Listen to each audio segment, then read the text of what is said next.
I want to thank you for your prayers during my adventure. I was surrounded by angels, I'm convinced, as I hiked. I was also had that great cloud of witnesses, which you're definitely a part of. So thank you so very much. I'm just going to share some of my highlights as we go along and kind of demonstrate what it's like to hike. How many of you have backpacked before? Any backpackers in here? Okay. Okay. You know a little bit about what it's.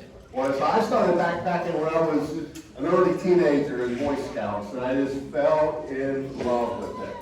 Okay, so when I graduated from high school, I made a deal with my mom. Our school was on the semester system, and I had enough credits to graduate and a semester early. Okay, so I was finished with my work, and a buddy of mine, David Watson, and I were going to hike the Appalachian Trail. The deal was, my mom said, well, you have to come back and walk for graduation. All right, so I left in April and started hiking. My good buddy David Watts had a girlfriend, and he didn't go. So I started off hiking by myself. That was in 1973. I was 17 years old. My dad walked with me to Springer Mountain. The approach trail is about 8 miles. Okay, so in order to get to the start of the Appalachian Trail, and I remember my dad was walking with me, and we came to this one hill, and he stopped. He couldn't go up. He was probably the age I am now. Okay, so I remember going up the hill and looking back, and my dad was standing there, and he was crying. And I kind of, I didn't know what to make of it then, but I sure do know what to make of it now. Basically, he was saying, son, you're on your own, you know? And I've prepared you, now go. So my memory of hiking was as a 17-year-old. All right, and as a 17-year-old, I could make pretty good mileage.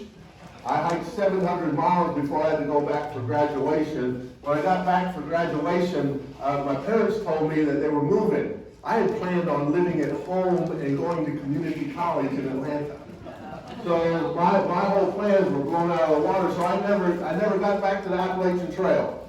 A couple of times when I was in my mid-40s, I put up this great proposal to do a sabbatical with the Lilly Foundation to hike the Appalachian Trail, and they turned it down. So I kept saying, and Martha will tell you this, I had said that when I retire, this is what I'm going to do. So, and as I was preparing to hike, people kept asking me, what are you doing to get in shape, Pastor? And I would say, I want to hike myself into shape. Yeah. Never once did I think I could hike myself out of shape. But 50 years makes a big difference. How many of you have experienced that? A difference between age. But I had a blast when I was 17. I had a blast when I retired this year and started hiking. So I'm going to share a little bit about that. But it was a walk of faith. And it was a soul adventure. And I want to tell you a little bit about my equipment. I picked up this. I'll pass this around. It's really light, 1 pound, okay? And we got this in Lexington, Virginia, when Curtis was with me, and I got this. And only problem was once my knees started hurting, it was tough to get down. So every morning I put my boots on, all right? And I had 2 pairs of socks because when I was 17, the thing that gave me problems, I had blisters all over my feet. So I had 2 pairs of socks, and I discovered they have these nifty socks with toes in them. All right, and they work wonderfully to keep your feet in good shape. So I would put my socks on. But then you have to find the toes as you put them on.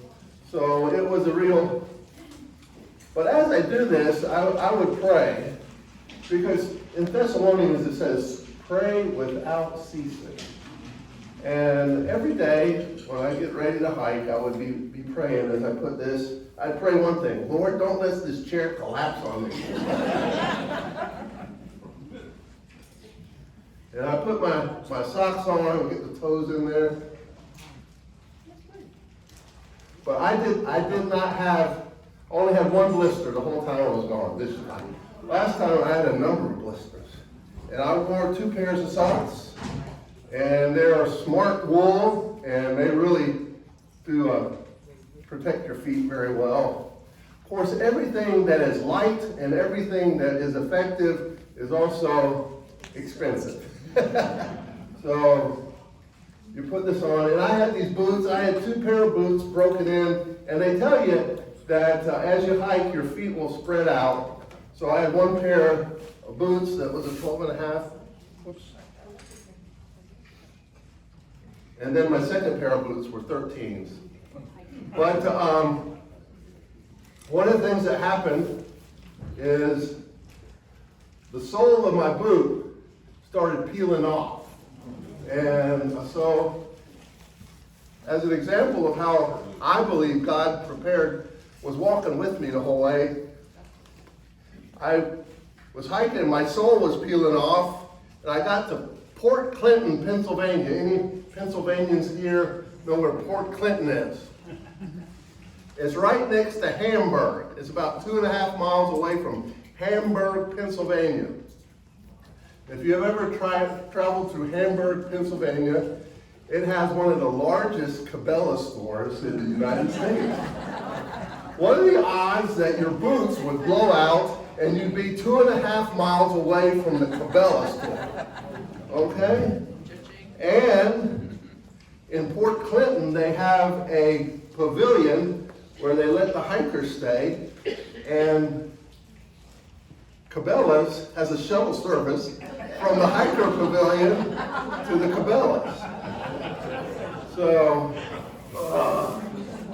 I'd have to get out of the chair like this, all right, on my hands, but I forgot to put my braces on. But I will tell a little bit about my knees. I thought my knees were in good shape from all the praying I'd done for you folks over the 14 years that I've been here. But it's not the same. So my daughter got me a good brace. My left knee went out on me first, and I came home and got a cortisone shot and wore this on my left knee. And so then I thought I was doing well. So the longest 3 days I hiked, one day I did 16, 16, and 18. So my left knee was fine after that, but then my right knee started hurting me. So I got another brace, and I put the good brace on my right knee and this brace on my left knee. So enough about that. These were my camp shoes. These are nice and light. They're called Hey Dudes, and one of my daughters got those for me, and I just strapped them to the outside of my backpack.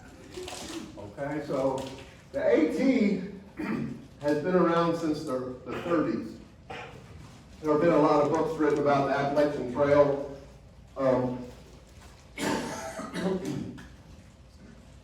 One of the famous ones, A Walk in the Woods by Bill Bryson. Anybody read that one? Okay, Walk in the Woods. And then Grandma Gatewood. She was a little lady back in the 40s, hiked the Appalachian Trail, not once, not twice, but 3 times. And she started in tennis shoes and a rucksack. And so that's another famous book by it. And then recently there's been so many other books. There's one called, I forget what it is now. But so there, and I read these books before I left, but had a great time. I'm just going to pass this around so you can feel how light it is. All right. One of the things you have is trail names, and I have this all figured out. And one of my favorite passages of scripture is the sower and the seed, where the sower goes out and sows the seed. So I was going to be Sowjourner Jim. And what do you think sojourn means? The journey. No. It means to dwell. And I didn't know that until my wife told me. And so instead of thinking about a journey, I thought about dwelling with God as I traveled along. And it really was a wonderful, wonderful experience. So and here's just one of the survey markers along the AT, and that's the classic symbol for the Appalachian Trail right there. All right, before I retired, I had this wonderful interview in the Index Journal, and I told them that I was going to hike. I had hiked 700 miles. The Appalachian Trail is 2,190 miles this year, 2021. Every year it changes. They have to reroute it. Back in '73 when I started, it was 2,090 miles. So they added 100 miles to it than it was then. So I did that, and it's amazing that this was picked up by the AP and went all over the nation. I had people calling me about it and saying, I read your article. So I kind of put myself out there, and you can see my nifty sweater there. I also had a nice round belly, kind of like Santa Claus. When I started hiking, I was 242 pounds of not solid muscle. When I got off the trail, I weighed 220 pounds. And that was in 6 weeks. So that was my retirement adventure. Okay? Have all kinds of gear. I was very fortunate. I had a cousin that is a few years older than me, and he wanted to hike the Appalachian Trail. So he did all his research and bought the very best gear. He went out on a shakedown hike, and after 2.5 miles, he couldn't get up the hill. He discovered he had COPD. So he had all this wonderful hiking gear that he gave me. Among the gear he gave me was my nifty tent. See how this is very light as well. This is my air mattress. How many of you have a sleep number bed? Anybody here? Sleep number bed? This is a 30. It takes 30 breaths to blow up the air mattress. You'll notice it's kind of skinny too. So you have to learn how to balance yourself. And it doesn't take long to set up the tent, but I never got wet from the rain coming from the top. And I did have one night where I set up the tent at the bottom of the hill, and all the water came rushing down through the middle of it. And Beth Dombrowski gave me this wonderful guidebook before I left. It was laying in the bottom of my tent. And when all that water went through, it soaked it back. So I grabbed everything I had in my tent and put it on my chest. I had to unzip the front of the tent to let the water rush out, because it has this lip on it right here. And so I had about 1.5 inches of water in my tent. I thought about that night. I said, is this a bad idea? I told myself, well, that's understandable. It's just a bad night. And I said, if I ever think of that in the morning, I'll have to take it more seriously. So I just hung up all my stuff and let it dry out. These are the guidebooks I had from 1973. I didn't take all of them with me when I hiked, okay? But you can see the difference in the thickness. And what I did is I hiked along. When I got past a certain area, I ripped the pages out. Hikers are just eccentric about carrying extra weight, so you let it go. Oh, God. All my gear, that's my daughter's house, and one of the things I was worried about was ticks. Anybody hear about, the ticks? They have this stuff called permethrin. You spray it on there, it's supposed to be good for 6 weeks, and it keeps the ticks away. Let me get some water.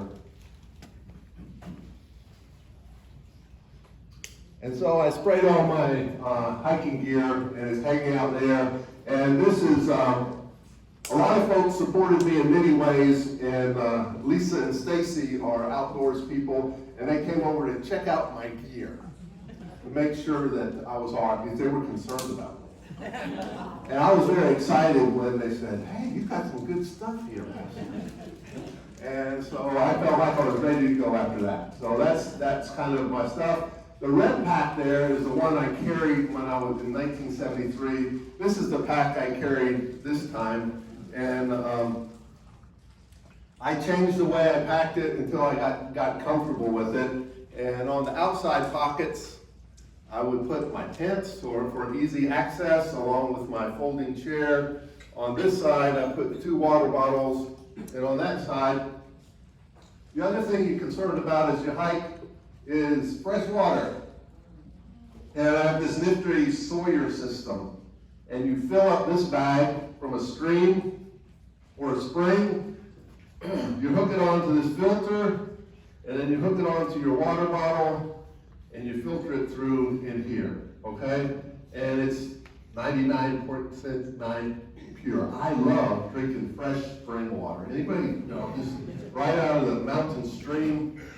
It was wonderful. So that was my water purification system. Before I left, people gave me many things that I should take with me. One was my nephew. He was concerned about my safety. So he gave me this knife. It's a very nice knife. It's a very heavy knife, which I left at home.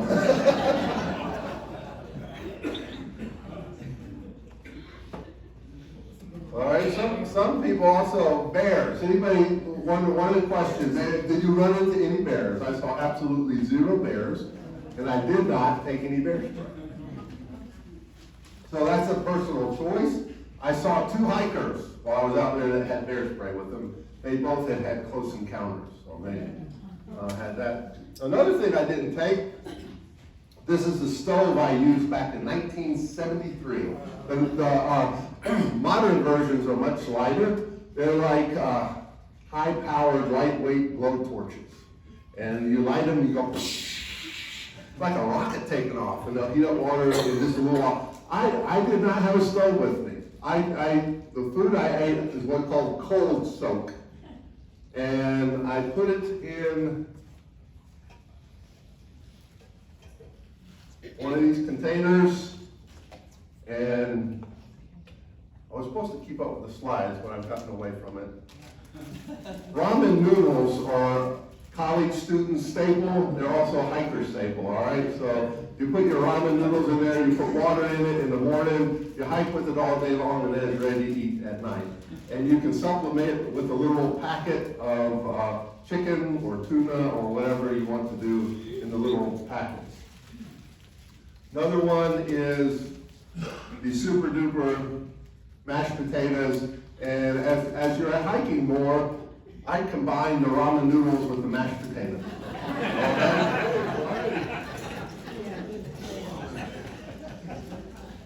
All right, go ahead and flip the next slide there. Let's see what. I left on Mother's Day after we went to church, after we ate Mother's Day dinner, okay? And I left with, okay, flip it to the next one. There's my lovely bride and I. So they call the Appalachian Trail the Green Tunnel. As I said, it's 2,100 miles from Springer Mountain, Georgia, to Mount Katahdin in Maine. And you can see here why they call it the Green Tunnel. It's, that's right after Curtis dropped me off. That hiker there, her trail name was Turbo. That's the last I saw of her. All right. My trail name, as I said, started off to be Sowjourner. The very first night on the trail, you're sitting there at a shelter, you have a picnic table, and you're standing around the picnic table, shooting the breeze. And I told people I started hiking 50 years ago when I was 17. This one guy looks at me and says, "You're not a Sowjourner, you're a Slowjourner." So guess what my trail name was from then on out? Sowjourner. All right? So there you go. 1973 Oh my God. and 2022, right there.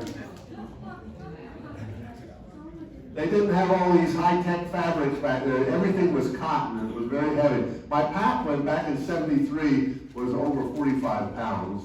And so I got it down to 35 pounds this time. So this is the Appalachian Trail Guide. It has a lot of nifty things in it. It has every town you'd want to go into. It has where the grocery stores are. It has where the hotels are. It has where the restaurants are. It has where the hostels are. And so you can find it. Also, flip it to the next page. Okay, it has on the left-hand side, it has the elevations, it has the distances, it has where the water is, where the shelters are, and where the bears are. So that little symbol there tells you that there might be bear activity in the area. So you don't have to stay in the fog. That's my son-in-law Curtis, and he hiked with me some. But there's also a new way of doing it. You have an app, it's called Far Out. And I'd say 80% of the time you're on the trail, you have access to your information on your cell phone. So you have this Far Out app, and certain people can track you as you walk if you buy it. So you can get it. So on my backpack, I had my water sitting on over here and my cell phone sitting right here. So I could get it out, take pictures, call my wife. I could even talk to her while I was walking along. All right, a lot of the hikers had earbuds where they'd be listening to their favorite tunes. Well, I felt like I'm out here in the middle of God's creation. I don't need to have a bunch of music blaring in my ear. So I just enjoyed the wonders of nature. So one of the questions often was, how do you keep from getting lost? The trail is well marked, so you have all this. You have the blue blazes over there, if you can see on the picture on the, very good dear. All right? That means it's a side trail. And then you have the white blazes. Can you see the white blaze? No, yeah, right there. And this guy, you're walking across the stream there. So you just follow the blazes as you walk along. If there's a sudden turn, you have a double blaze. And you see, and there were a few times where I kind of had to sit there and wonder, am I going the right way or not? Usually those were on the rock scrambles, which I'll get into later. But so as far as finding your way, it is possible to get lost. Only person I heard of getting lost is when they got off the trail to do their business and they were by themselves, and so they had a hard time finding the trail again. But as long as you're walking on the trail, you usually can find it. All right, I stopped when I was 17. The last night, I camped at McAfee Knob, which is right there on that cliff.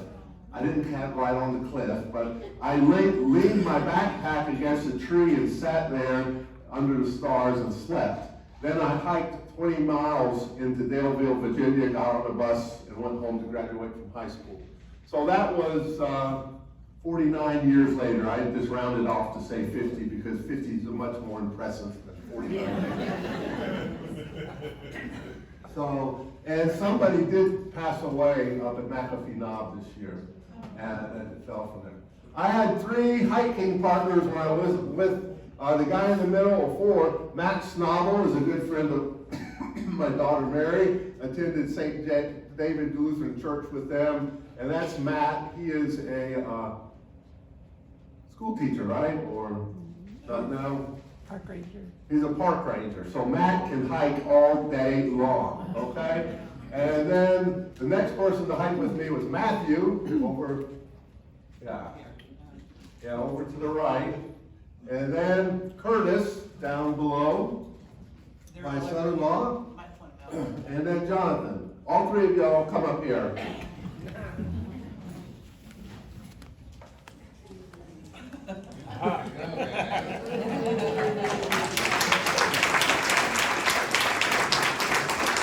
I love them all greatly, but we have very different body types. They're skinny and fast. I am kind of, as we say, mature. So, thank you. You want to say anything about your experience? Oh, I can say something. So I think out of the three of us, I got to brag a lot about mine. I was the last to join, and I hopped on with him in Pennsylvania in the right after the halfway mark, and so we had the first night we were in Pine Grove Furnace State Park, and we got to stay in a hostel for the first night. So already I'm like, man, I already don't have to get to avoid a tent for the first night. So we keep hiking along, and the next day we hike into Boiling Springs, Pennsylvania. Oh, wow. And the beautiful part about this town is this beautiful mountain town, and definitely well familiar with hikers. So you come right off the trail. They've got this awesome store right there. And our first meal that day was this massive breakfast. and you know, you start to hear these stories being one of the family members about all this nasty food that you're having to eat along the trail. And I'm like, it's not so bad to me. I had waffles, pancakes, you name it. I mean, this thing was fantastic.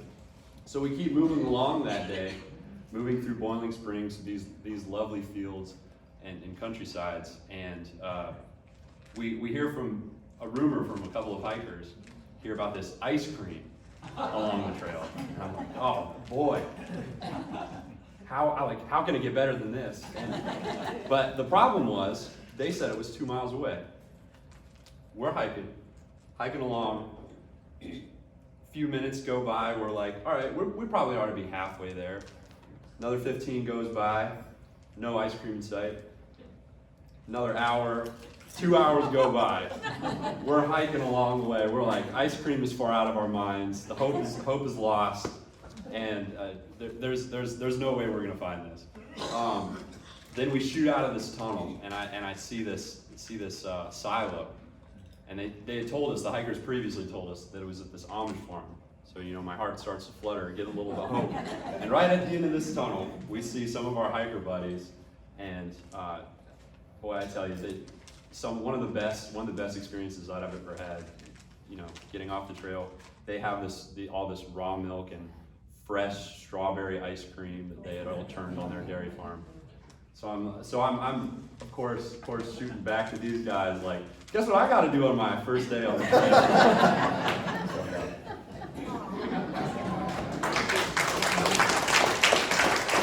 True hikers talk about food all the time. You want to share anything, Matthew? I could say that as one of the hikers that helped break him in the first full week, I got to enjoy not doing quite as much distance as the per day, but it was a really great experience. I got to see a lot of beautiful views off the mountains, and it was really great hanging out with my pop and God's creation. And I will say, eating the same meals for a week, I didn't bring a lot of variety, so I ate a lot of summer sausage, and I got pretty sick of that after 5 days. And one of the great things that we got to experience together was Natural Bridge State Park at the end of the week up in Virginia. It was a lot bigger than I expected it to be. It really took my breath away, and we saw it in person, so that was a great experience. And this is the kind of son-in-law that Curtis is. He spent his first month anniversary with his father-in-law.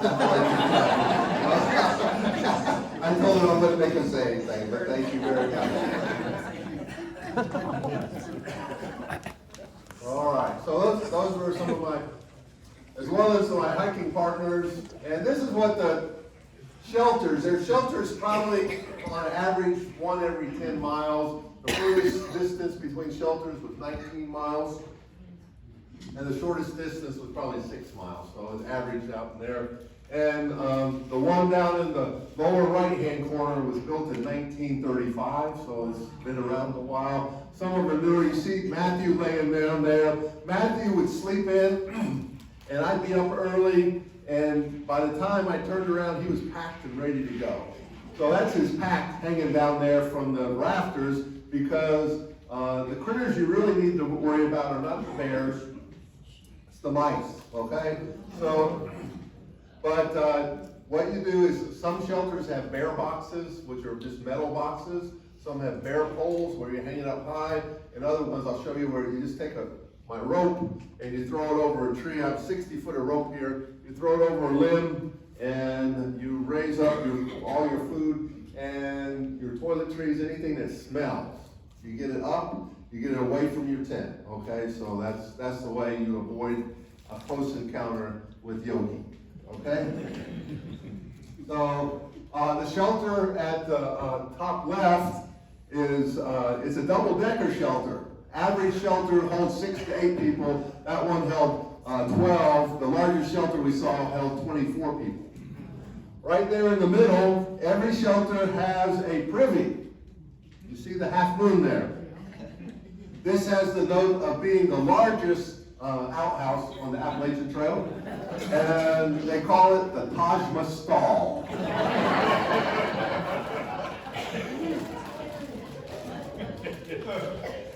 All right, early on I slept in the shelters, but one thing is the boards on the shelters are hard. When I started, I kind of had an 8 crate mattress that I used. Being 240 pounds, it wasn't comfortable, so I went to my air mattress, and then I slept more and more in my tent. Okay, and over to the right-hand side, you can see the bag hanging up in the air. That's the bear bag with all my food and kind of stuff on it. So they don't like you to sleep in campsites that aren't designated because it can impact the vegetation and everything. So when you're not sleeping at a shelter, you look for a place where there's a fire pit and somebody's camped there before. So, but there's different kinds of camping. When you can't find a campsite, they call it stealth camping. It means you just kind of go out on your own and find a campsite, put up your tent. Then some of the young people do cowboy camping. That means they just roll out their sleeping bag and sleep and don't put up a tent. So there's all kinds of different ways that people do that. So that's kind of, all right. They also, what's called the bubble. Over 4,000 people this year started hiking and planned on through hiking the Appalachian Trail, 4,000. Only about a quarter of those people will complete it. I'm not one of them. But they often, a group of young people are called trampolines. It's called trail families. People who hike at the same rate of speed. And it's kind of like a moving party for some of these people. Some of these folks can bust out 30 miles a day without breaking a sweat. I mean, the longest day I had was 18 miles. I averaged probably about 11 miles a day. So that gives you an idea. My longest day when I was 17 was 28 miles. But this was at one of the shelters when Curtis and I were hiking, and you can see that there were a whole bunch of people camped out there. And so there's 2 ways people camp. They can do it in tents, and then you see that tarp. They also have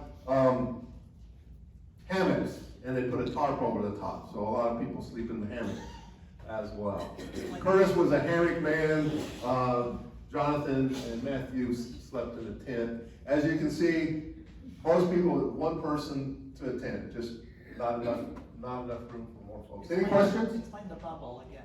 The bubble is all those people, you have a window of opportunity. Most people start in March or April, okay? And so they travel, and then I got on the trail at McAfee Knob where I got off, so I was kind of in front of the bubble, but as I slowed down, it caught up with me. And so there were more and more people. So I'll tell you how I dealt with that later on, okay? Trail names. Everybody has a trail name. These are some of the trail names. Jonathan's trail name was Long Gone because he's out of there. He's gone. Matthew, we called him Bob because Matthew means blessed of God. Curtis, I don't have his name up there. I think we came up with Cruck. So Curtis Ruck. So, is that right? Or did you have another one, Curtis? We kept bouncing things around. We never really settled. Okay. So we had some interest. This was the breakfast that Jonathan was describing in what was it? Boiling Springs. Okay. You have Long Gone. The guy next to Jonathan there, his name was Zipline. Then you had Sprite, and that young lady could fly. I mean, she could really cover some ground. Guy at the end with the beard, his name was Biodome. I think because he had a knack for producing gas. All right, and the young lady next to her was from Quebec, Ontario. Her nickname was Grits. She started out in Georgia and resupplied and bought grits and had never eaten grits in her life. And she hated them when she tried to eat them. So she gave them all away, so she got stuck with the nickname Grits. The guy next to me his name was Night Owl. And so his older brother made the first pole that displayed the halfway point of the Appalachian Trail at Pine Grove Furnace. So that was just a breakfast in Boiling Springs where we had lots of food, okay? All right, the picture on the right-hand side are some other trail buddies I found. We ended up being 3 preachers, okay? The guy on the far side, on the left-hand side, he called Stan the Man. He was a Mennonite preacher. The guy behind me was a Baptist preacher and also a lawyer. So we got to Pulpit Rock. 3 preachers at Pulpit Rock in the fog. I said, that's something poetic about that, So 2 hours later, we were at Pinnacle Rock, and it was just totally clear. Here's just some different types of trail we went through. Jonathan mentioned the farmland. This is the bridge there was in a bog that they covered up. Then you can see the one with all the roots you had to scramble over. And then some of it was really nice, the green trail. And oftentimes the Appalachian Trail is referred to as a green tunnel because it stays in the woods most of the time. And it really moderates the heat. You can tell the difference when you're out in the blazing sun. Okay, Rocksylvania. How many Pennsylvanians do we have here? Bless you, bless you, bless you. Okay? They call Pennsylvania Rocksylvania. It's not because the terrain is so steep, but it's rocky. This is actually the Appalachian Trail right there. And so, this is coming out of Palmerton, overlooking the Lehigh River. Who? Okay. The Reicherts are from Lehigh, and this is called the Knife's Edge, and you walk along that. It was late in the afternoon, and I got out there, and my knees were bothering me, and I had these trekking poles, but you really couldn't find a place to plant your trekking pole, and I was just fed up with it, and this young lady comes hiking in the opposite direction. And I said, did you know that you're an angel? Because as I watched her hike towards me, I watched real close, and then I was able to find a way to hike over it. But most of the people who had good balance and better sense could balance their way, and I wasn't gifted to do that. When I left the trail, there was this 2-mile section called Wolf Rocks right before Paul and Susan Klein picked me up, and that was a trail too that I was hiking over. And this guy was the guy, another angel. He was 72 years old, and he taught at Lehigh University. He climbs up here all the time. He said, well, if you look on that side, there's a flag painted on the rock. Just go here and there. So he showed me the way when I was about ready to give up as well. So those are 2 angels that helped me out. Okay, this is some of my food, and I have it on the table for you if you're brave enough to try. I had one container. It was full of peanut butter, honey, and powdered milk. And the little pie squares there are what I call jet fuel tacos, because that's what I ate for lunch. So, and I put craisins in there. So there you have peanut butter and honey and powdered milk combined with craisins. So feel free to taste that if you would like to. As well, that was my lunch. Along with lunch, Jonathan mentioned, Matthew mentioned summer sausage and cheese. And at first I had crackers, but crackers have a bad habit of crumbling up. So I went to the soft tacos. They were much more functional. And then you have your trail mix. And what I discovered, just kind of by accident, trail mix is whatever you decide to put in there, all right? So you grab it off the shelf and you mix it up. Two basic necessities are kind of like peanuts and M&Ms. Those are just standard stuff. But what I found is one day I found a box of dots. You remember dots, those little chewy things? I put those in there, and man, that sugar rush really helped me out. So what you have in your bag, if you'd like to share it, you have some gummy bears, or you have some Twizzlers, or you have some sliced up orange things that are the chewy things. That sugar does a hiker well, because energy is what you need. So this too was my jet fuel. Okay, as far as my gear, what I have on is basically what I wore most of the time. These are long sleeve pants with a zip out sleeve. I had two pair. I started out with a 38-inch waist. I ended up with a 36-inch waist. I'm back to the 38, so. All right, since this is my bucket adventure, everybody needs a bucket hat to have their bucket adventure with them. And I took this down vest with me. As I said, it was cold early on, and I wore that in the mornings.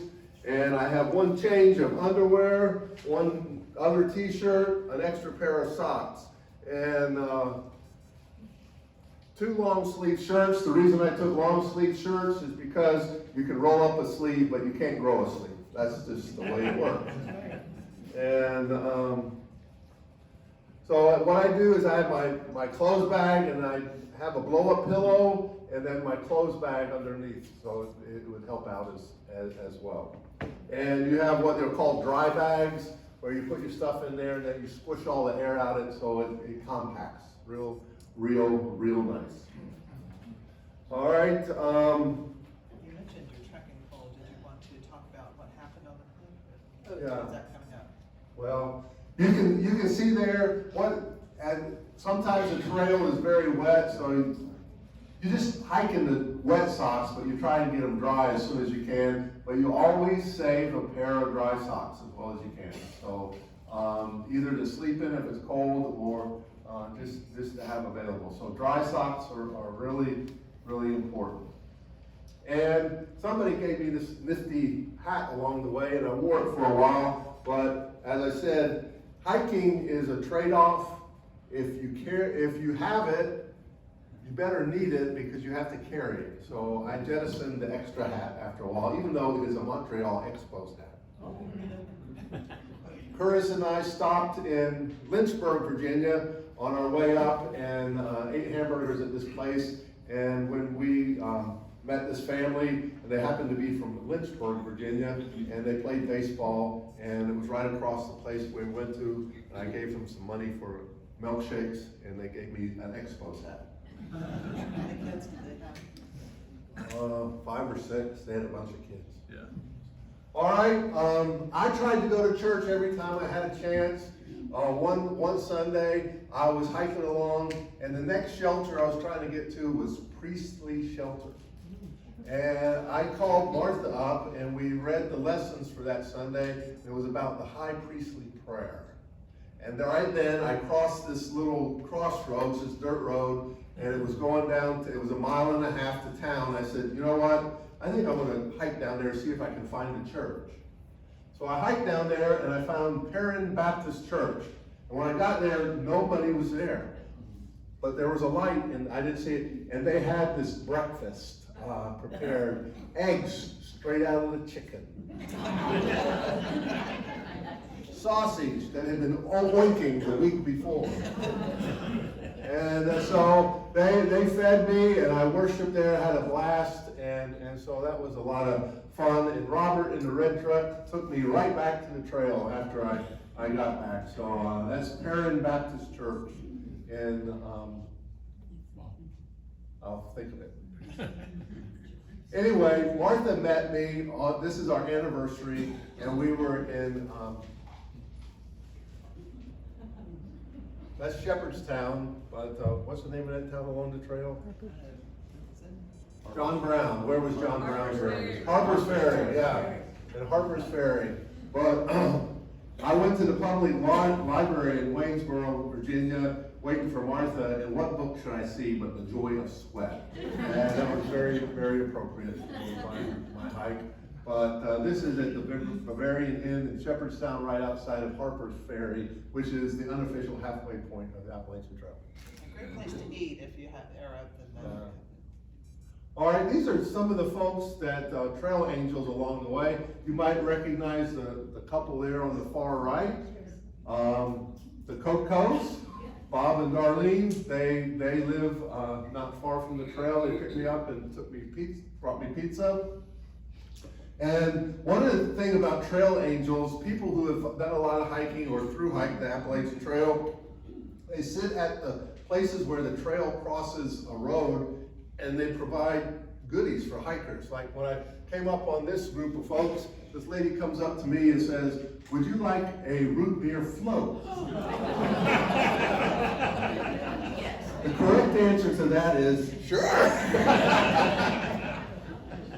So, and when Paul and Susan picked me up, there was a trail angel sitting there, and they had Egg McMuffins and Dunkin' donut coffee and everything else. So they feed you well. This couple here, when Martha dropped me off, they were hiking, and they just happened to be next door neighbors, and they had missed the shuttle ride. So I told Martha, I said, well, my wife is headed in that direction. So Martha dropped them off, and later on they found me and brought me a big green salad with 2 cheeseburgers. So that's people are real nice. There is a central theme to Appalachian Trail, and it is food. All right. Paul and Susan, the way I got off the trail, all right, these are trekking poles. Your broken part is on the bottom. And what you do is it's kind of like ski poles. You walk along like this, and you'll notice this one's broken at the bottom. The reason being, when you're in Rocksylvania, sometimes your trekking pole goes down in the rocks. And then you kind of force it and it snaps. Both of my sets of trekking poles were broken in that very way. This one I was able to repair because trekking poles cost you about $120, so I'm not going to spend this any more than I have to on those things. So I fixed it. It just so happened the day I broke it, I found an old tent stake that I could use, and I used my duct tape to fix it. Can you show your duct tape? Everyone, you have to take duct tape when you go on the Appalachian Trail, but you are very expeditious about how much you take, so let's keep it light. Anyway, so as I said, I told myself if I ever wake up in the morning and I'm not excited about being out here, that's the day I have to reconsider if I need to be out here or not. So I was camped along the side of the trail, and you saw a picture of my tent. It looked just like that. And this guy goes hiking by. It's probably about 6 o'clock in the morning. The birds had already sung, and I was just getting out of the tent. And my standard greeting was this: find joy in your journey. Sometimes I'd add, find joy on your journey, find peace on the path, find truth on the trail, and find hope in your hike. Okay? So I tell this guy hiking by, find joy in your journey. He says, yeah, that's what we're out here for, is recreation. I'm standing there. The night before, I had been on one of these rock scrambles.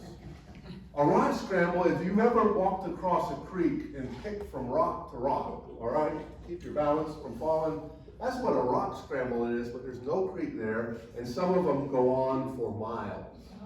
And what's hiding in the rocks? And you have to concentrate because, you step and matter of fact, steps, we were up there on the pinnacle. It was a nice rock place and the sun was shining and we were laying on the rocks. And Steps, the retired Baptist preacher, says, "Sowjourner, come over here." He shows me down in the crevice. There's a copperhead. Take a couple steps over here. Look over here. Another copperhead. Come over here. Another copperhead. So now I am not only scared of falling, I am mindful that there might be some unfriendly copperheads on these rock scrambles. So the night before, I had been tooling along, and my knees were giving me trouble, and my trekking pole went down in the rocks, and I started losing my balance, and then my foot went down in the rocks, and I was wobbling, and I thought to myself, I'd already broken 2 trekking poles. If I had fallen, that rock was right here. I just thought, my leg can snap just as easy as this trekking pole. And I'd be here all night long. I'd be in shock, and this is not a good situation. So the next morning, I get up and do the joy in the journey, and I said, man, I'm not so sure that I'm finding joy in the journey anymore. Martha had sent me this text. Ask Paul about the. Yeah, well, Martha had sent me this text that Paul Klein had responded to one of her Facebook posts. Paul, what did you say? I said, Pastor Jim, we would be in New Jersey at a certain time, and if you need a ride home, we would be there for you. Okay. I had gotten that text the day before. Now, as a pastor, I was always trying to be a good steward of the money of the church. Okay? As a father, I tried to be a good steward of my family. Interpret that to mean I'm cheap. So I did not want to buy a ticket home. How close were you to do? But with Paul Klein offering a ride, I called Martha first. I said, I don't know when he's leaving. Well, why don't you call him? So I called Paul and Susan. They had just gotten in the car about 15 minutes before. Isn't that right? That's right. We just left my brother's house in South Jersey. 15 minutes, we were on 95 headed south. So we got the call. We just happened to be in the wrong place at the wrong time. Tell him why you said We that. had to turn around and head north 2 hours. And I got there probably about a half an hour after you did, or an hour or so. And so 2.5 hours later, I was in the car, headed home, and those are trail angels right there, Paul and Susan.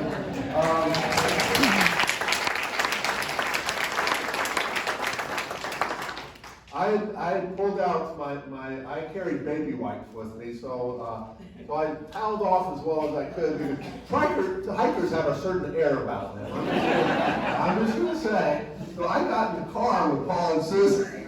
They rolled down the windows. Final thing I want to say is, Pastor Jim smelled just a little better than a skunk. I slept with him for 2 days. Because he paid that night. But he left the scent in my car.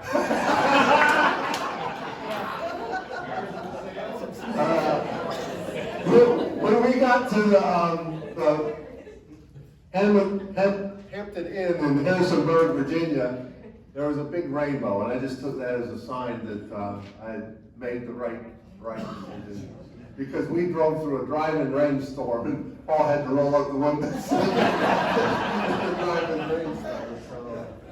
So, one of the things people have asked me, what did you learn from this?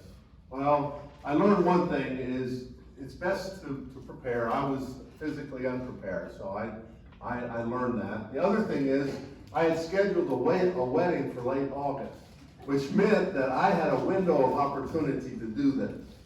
And I knew I had to make so many miles every day in order to make my goal of getting to time. So as I was slowing down, I was saying to myself, I'm not going to be able to pull this off. And then the other thing is, text messaging is fine, but you can FaceTime on the Appalachian Trail. So I'm FaceTiming with Martha on Father's Day, and they're down at the beach with all my kids and grandkids, and I'm up on the Appalachian Trail. And I said, what's wrong with this picture? I learned that I love my family greatly, and I know Martha loved me in order to let me go. And I'm just glad I got back in time before she changed the locks on the door.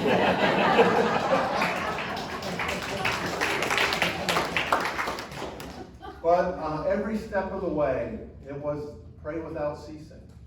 When I hit those rocks, I learned not to gripe about them, but I just say, thank you, Lord. Show me the way through. I think that's true of life for us too, to pray without ceasing, give thanks in all circumstances. And I think of Lutheran Church by the Lake, as you're going through the call process, I know you get tired, and it's like you're jumping from rock to rock, you're not sure where you're going to land, but God was there every step of the way. When my boots went bad, Cabela's was 2.5 miles away. When I was out there on the knife's edge, that lungy lady comes hiking in the opposite direction at the right time. And when I was ready to hang it up, Paul and Susan send a note on Facebook to my wife, and I call, and 2.5 hours later, I am in the car, and I don't even have to pay for a ticket home. Dinner's still coming. I still have to pay for dinner, though. That's good. But the thing that touched me more than anything else, when I was 17, and y'all have heard this story, many of you, my feet, my knees went bad when I was 66. When I was 17, I had blisters all over my feet. And they were a mess.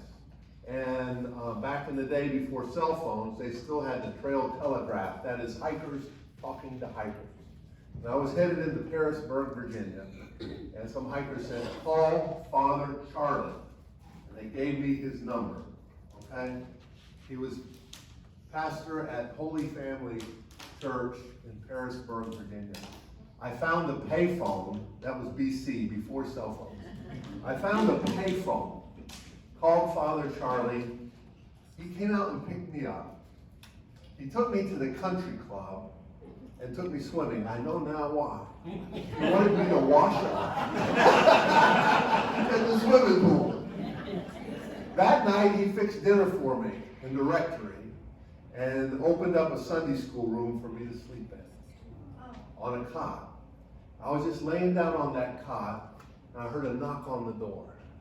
In comes Father Charlie with a bottle of foot lotion. He says, I saw your feet. He comes over and he rubs my feet.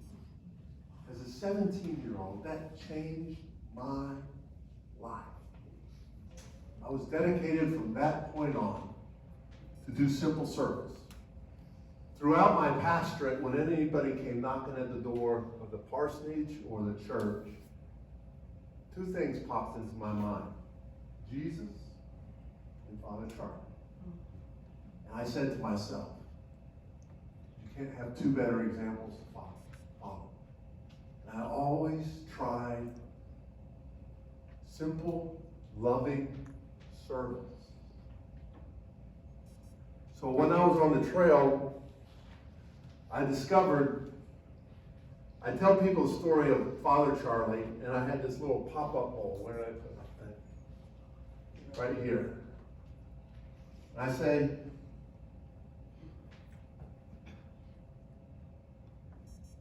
would you be open to me washing your feet? Most folks would look at me, you're nuts. The first person I washed their feet was my grandson, Matthew. You remember that, Matthew? But these are some of the other folks And this is Holy Family, because when I was coming back from the trail, I stopped by Holy Family Catholic Church right there. And they have built a hostel to house hikers there now in honor of Father Charlie. He passed away a number of years ago. This is the first lady that I washed her feet. Her trail name was Cato. This is a young lady that I washed her feet. She took that picture and texted it to me. This young man's name is Andrew. He's a church musician. He was alienated from his father. And his dream, he's from Maine, is to hike Katahdin with his dad at the end of his journey. This guy's name is Marco. He's from Zimbabwe. I washed his feet at Grace Lutheran Church in Waynesboro, Virginia. They opened up a hostel to hikers during the summertime. I learned that one of my buddies from seminary, Bob Humphrey, started that hostel. He is now bishop of the Virginia Synod. I got his number. I called Bob. He came down with ice cream. We sat there for about 2 hours and talked about life. I hadn't seen Bob in 20 years. And then I said, Bob, would it be all right if I washed you? He said, I'd be honored. I washed Bob's feet, and he washed my feet. Jesus said, as he washed his disciples' feet, greater love, that by this they will know you are my disciples, that you love one another. I have set an example for you. So one thing I learned is that every day is an opportunity to serve the Lord. And just glorify God, find joy in your journey, hope in your hike, peace on the path, and triumph on the trail. Thank you very much for sharing these moments with me. I appreciate all your prayers. All your love.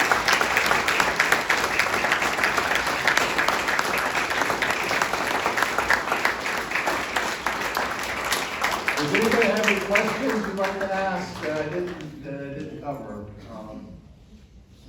I'm 700 miles and 1,400 miles. Do the math. I've done 1,100 miles. The trail is 2,100 miles. I have 1,000 miles if I so desire to finish that up. This is my vision. I skipped over, when I knew I was running out of time, I did a leapfrog when Martha came to, I jumped over the Shenandoah National Forest, which is about 200 miles of trail. I jumped over all of Maryland. And so if my legs had held up, I could have made it. And then I was going to go back this fall and do the Shenandoah National Forest.